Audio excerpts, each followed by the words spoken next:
Hi there, all you 4x4 enthusiasts. We're back again here at Henop's 4x4 Trail in the Northwest. And today we're talking winching. Once again, we've got Bernie here today. Bernie. Hello, Anthony. Meneer, how's it? Again, you. Listen, Bernie, so we're talking winching today. Bernie, let's start with what we have here in front of us. Okay. There's a couple of essentials. Before we get to that, the very first thing that you need to have, of course, is a winch on your vehicle. Winch. Okay. I see this one has got the synthetic rope on it. The biggest advantage probably is weight. But the amount of weight that you're saving is so mind-blowing that it's going to make a huge difference to your life. No, I'm joking. It's only about 5 kilograms difference. So from a normal cable to a synthetic rope, you're saving about 5 kilograms. The nice thing about a synthetic rope, if it does break, because it's not that taut and it's not a piece of wire, it's not going to come back and hurt you. Whereas synthetic rope, the moment it breaks, it tends to drop. All right. But the biggest disadvantage about this is that the average South African guy is too lazy to maintain that rope. Yep. Because once you've used it, especially in mud, etc., you have to unwind it, clean it nice and proper, wind it back properly. You need to take care of it. Okay, whereas with a cable, doesn't matter what you've done, you can drag it over the ground like we have here. If this car were further down, I could actually run the cable across the ground and start winching without any damage happening to the cable, unless it's running over a very sharp rock or something like that, it might damage the cable. Whereas with a synthetic rope, you are going to get some abrasion on it, and it might cause some damage. So it's things like that that you need to think of. If I do end up in a situation with a synthetic rope like this and I have to go over the ground, try and find a branch or something that you can make a bit of a log of and stick it underneath the cable so that it can roll with the cable. And then obviously you need to keep on moving it back and forth where you want it. Okay. The most important thing, guys, is once we've ascertained that we have a winch on our vehicles, make sure that it works. That's the first thing. I mean, before you go on a trip, at home, unwind it, check that it's working, check the condition of your cables, make sure everything is in working order. Otherwise, you're sitting with a weight in front of your bucky and it's useless.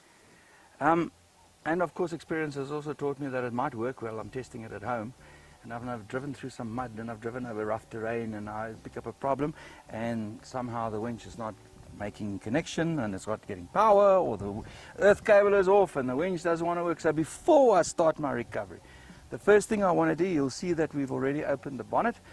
Guys, when they mount your winch, I know a lot of guys mount their control boxes on the front of the vehicle here.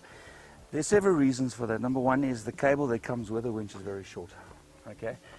In my vehicle, what I've done is I've actually lengthened the cables and I've moved the control box to inside the engine bay. What we do, however, have on the new Hilux, for instance, and most of your newer cars, is have a look at that. Do you think we have space to mount a No, there's not a lot of space in especially the diesels. Okay, so what happens here is the remote box is actually mounted behind the bumper, and they've extended the connection, or where the control goes in, they've extended that inside the engine bay. So now if I want to use my winch, I'm forced, number one, to open the bonnet. Which is actually a clever little trick to keep you on doing, starting with safety immediately. That's my first line of defense. Okay, so if it does break, it's not to say that that's going to stop a cable that comes flying at you, but it's at least going to slow it down. It's almost like a crumple zone on your car. Okay, it's not to say that you're not going to get injured, but it will lessen the impact. So exactly the same is going to happen with the bonnet. I have seen cases where the cable has gone and it actually just literally just cut through the bonnet, but at least it has slowed the cable down. All right. So from that point of view, we are ready. We've taken the first safety precaution. Now let's have a look and see. You see in and out, guys, and I cannot reiterate this enough. If this is your vehicle and it's your winch, you are in control of that operation. Okay, unless you feel that you don't have the experience and somebody else is in the group that has more experience than you, you hand the control to him. One person handles this control box. Okay, the reason it's already plugged in is just for us, for the program purposes. So I'm in charge of the winching exercise. I come and attach the control, and I need to check that my winch is working. All right, yes, we've ascertained that that works. Okay, so the next step would be I unhook the control and I take control of this remote. Okay, we can free spool the winch and we can run it out fast, or otherwise the nice way of doing it, and you need just to take care that you don't overwork the winch and don't overheat it by doing that, is unwind the winch by using the winch itself. Okay, and the reason for that is, guys, normally when you undo the clutch or the free spool, what happens, because everything's under stress, so the moment you free spool it, it relaxes and everything goes wow. Yeah. It's almost like a fishing rod. What do they call that thing? You know what I'm talking about. Okay, control, man. The reel. The reel, yes.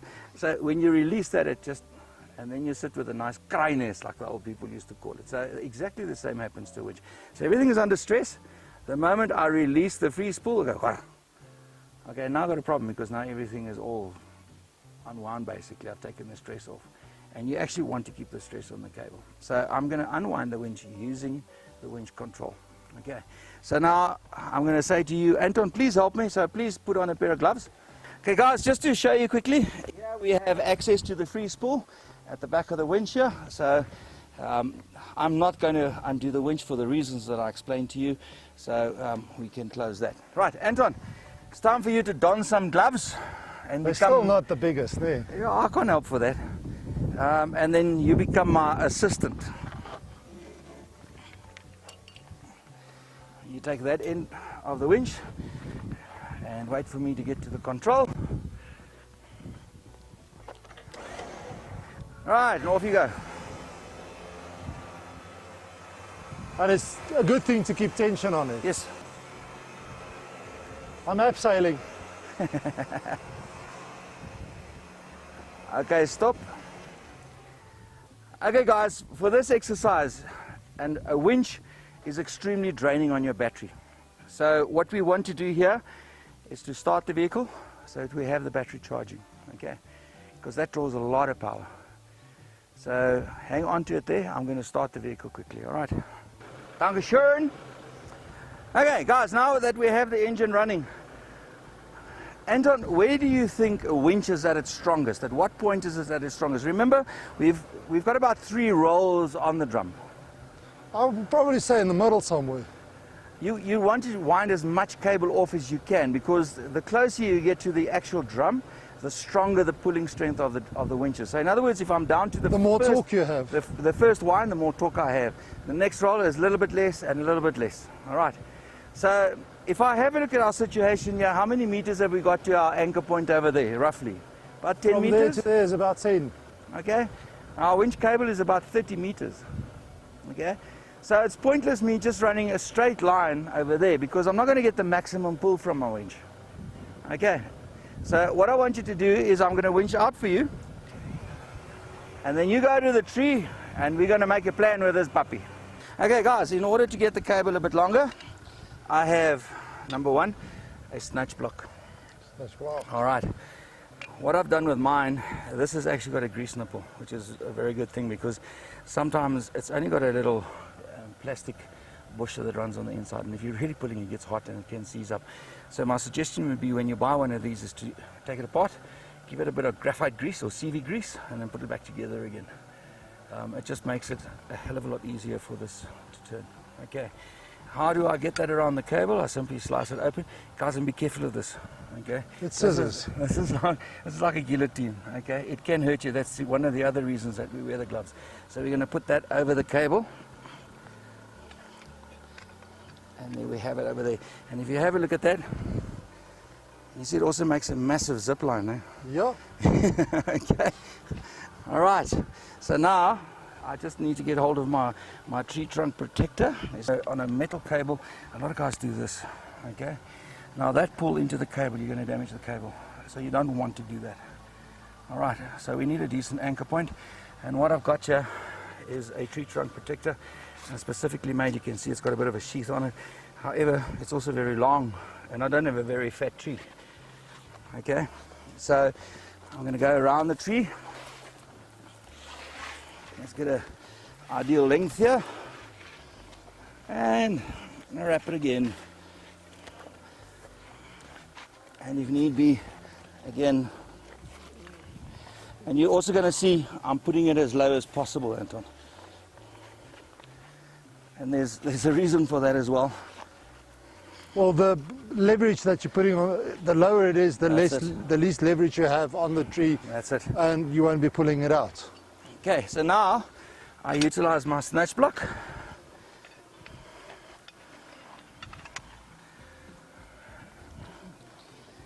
And we revert to our good old bow shackle.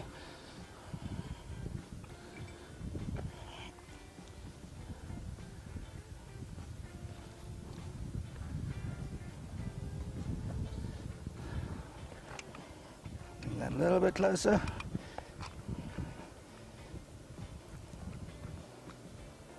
Remember, tight, 1, 2, because of the creeping. All right, so I'm going to unwind you some more cable. So, Okay. Bernie, we've got this cable out now, and we've run it there and back, so we've doubled up. Yes. Now, obviously, not everyone's going to know this, but that is to pretty much double Pulling the string. pulling strength of your... However, what else happens? It makes the speed of the winch. Yeah, it halves the speed of the Yes. winch. Okay. For The every thing is- line that you go out, it brings it down by the. So if I do a 3-line pull, it brings the speed down by 3, but it pushes up the pulling strength to 3 times the normal pulling of the winch. The thing is, most guys sitting with a 9,500 pound winch. So yes, you can pull it straight, but it is always better to try, if Try you and can, double up. double up, because you're not putting that much strength or strain on your winch. That's it. So you double up. And the other thing I want to mention to you now, Anton, is now that we've attached the hook to the vehicle that we're recovering, under no circumstances do you climb over the cable, because this is now considered live. So if you need to get to this side of this cable, you take a walk around the tree or around the vehicle. Okay. The amount of times that I've seen people doing recoveries where people step over the cable and stuff like that, and they think if they stand on the cable, it's going to sort everything out. Guys, this thing is normally under tension. I just haven't tensioned it up now. But if it's under tension and you've got a car here that's really stuck, and it's something that's like 9,000 kilograms on the other end of the car, and it's pulling, and there's tension on this cable, if I step on that, yes, maybe it'll help me. But if that thing snaps and comes back at me, okay, that's Yep. where the issue comes in. So we don't want to step over the cable, even with a normal kinetic strap. Once we've attached the two ends to either the point that we're recovering from or to the other vehicle, that is considered to be a live strap or a live cable. You do not, under any circumstances, step over it. Then Bernie, another thing that we're still missing here is something to dampen this. Yes. Okay. So now, this is a classic example. Most of us have only got one. Yeah. All right, but now, the weight of this little weighted blanket on its own is not enough, guys. All right, so we need to fill, it's got a little pocket here. We need to get some weight in here. So Anton, I'm going to ask you to put a couple of stones in there, a couple of rocks, and I'm going to make another plan to weight the cable down on the other side. Right, now we put it over the cable. Help you here.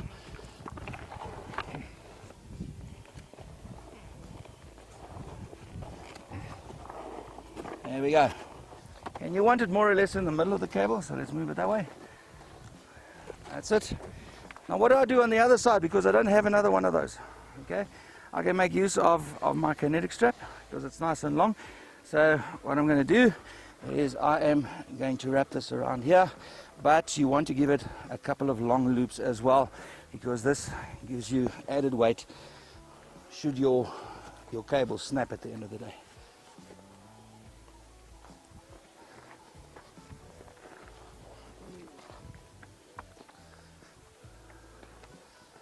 Okay, right, Anton, what I would suggest now, because the move cable away. is live, you move out of the way. Where am I going to stand? Hopefully behind the bonnet. Behind the bonnet. Okay, for this purpose, I'll open the door, stand behind the door. Okay, so I hope my diff lock works. Okay. All right, and for this exercise, we need to restart the car.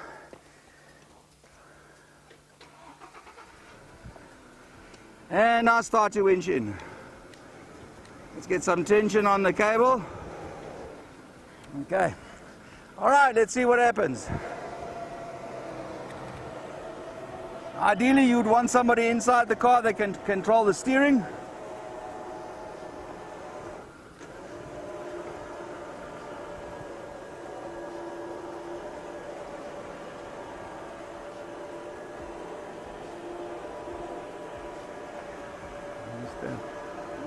understand.